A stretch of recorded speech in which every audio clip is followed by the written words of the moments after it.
Tilbage i Aabenraa bliver patruljen sendt til en parkeringsplads i centrum. Her er 2 rivaliserende grupper unge kommet op og slås. Træk dig!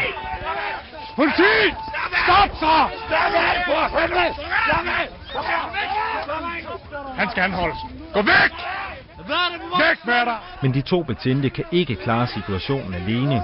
De føler sig presset af de aggressive unge og kalder derfor på assistance. Når man får en melding om, at der er kollegaer i knib, så smider man alt, hvad man har i hænderne, og så kører man, uanset hvad man laver. Der ankommer patruljevogne fra flere politikredse.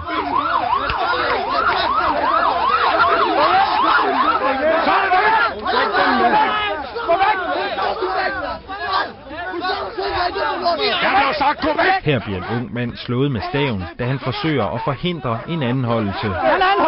Vi trækker staven, fordi at mindre indgriben ikke er tilstrækkelig i den situation, fordi at vi er i klart mindretal.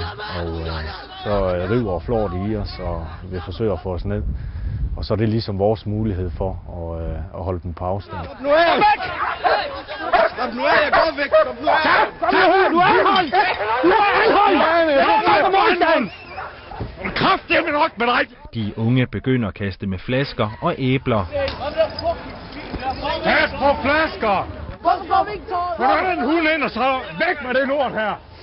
Væk! Politihundene bliver sat ind mod de voldelige unge. Efterhånden får betjentene styr på situationen, men de flaskekastende unge er stukket af.